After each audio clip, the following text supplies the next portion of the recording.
Halo sobat, kembali lagi bersama Dunia Terang. Kali ini, Dunia Terang akan membahas sedikit tentang bagaimana proses pelangi terjadi, dan penjelasannya menurut sains. Pelangi adalah fenomena meteorologi yang disebabkan oleh refleksi, refraksi, dan difraksi cahaya dalam tetesan air yang menghasilkan spektrum cahaya yang muncul di langit. Pelangi biasanya berbentuk busur melingkar berwarna-warni, dan pelangi biasanya muncul di langit setelah hujan, namun pelangi tidak serta terjadi setiap setelah hujan. Terdapat beberapa faktor yang harus dipenuhi agar bisa terbentuknya pelangi. Faktor yang pertama adalah matahari harus berada di atas garis horizon. Cahaya matahari juga tidak boleh terhalang oleh awan, pegunungan, ataupun halangan lainnya.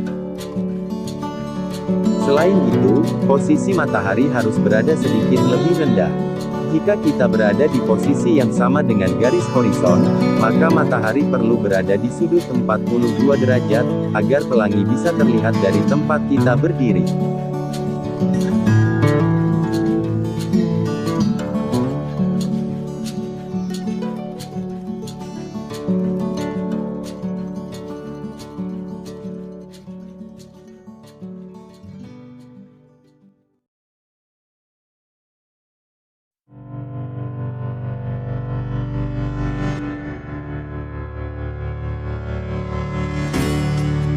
Pelangi tidak hanya terjadi pada saat setelah hujan. Pelangi juga bisa terbentuk asalkan memenuhi syarat yang telah disebutkan di atas. Contohnya, di air terjun atau di pantai, dekat tebing yang berombak kencang sehingga banyak percikan air ke udara. Pada kedua kondisi ini, Anda mungkin melihat pelangi. Proses terjadinya pelangi adalah fenomena alam yang merupakan proses optik dengan bantuan matahari, sedangkan matahari melibatkan 3 tahap, yaitu refleksi, dispersi, dan refraksi. Proses yang pertama yaitu refleksi. Butiran air di udara bisa berfungsi seperti cermin kecil.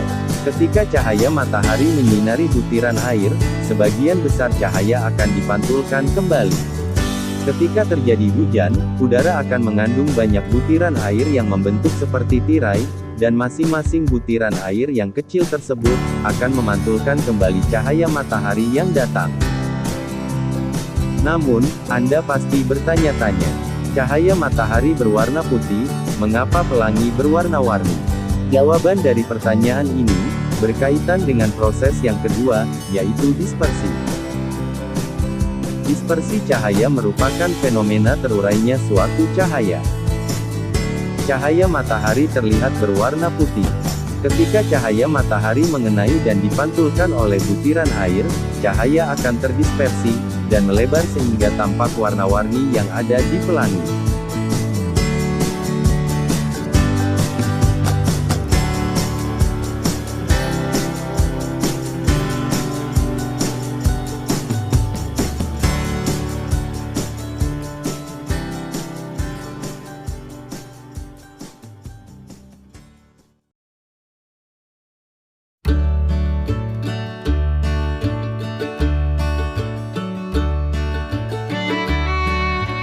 Proses yang ketiga adalah refraksi cahaya. Ketika cahaya matahari menembus butiran air dan dipantulkan ke arah yang sedikit berbeda, ini dinamakan refraksi cahaya. Setiap warna akan mengalami refraksi ke arah yang berbeda. Perbedaan arah cahaya ini dipengaruhi masing-masing panjang gelombang tiap cahaya.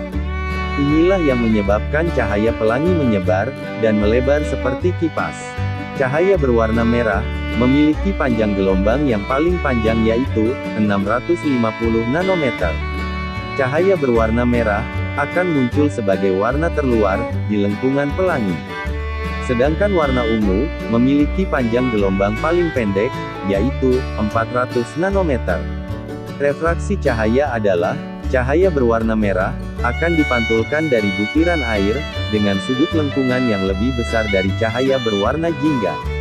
Proses refraksi cahaya inilah yang membuat warna pelangi akan mengurut dari merah, jingga, kuning, hijau, biru, nila, dan ungu. Kita juga mengenal urutan warna pelangi dengan istilah Meiji Kuhibinu.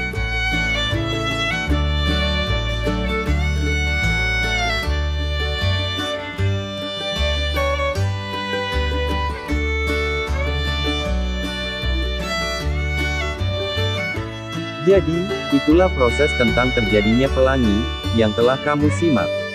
Menarik sekali untuk dipelajari, semoga penjelasan ini, dapat memberikan kita semua ilmu pengetahuan, dan wawasan mengenai pelangi.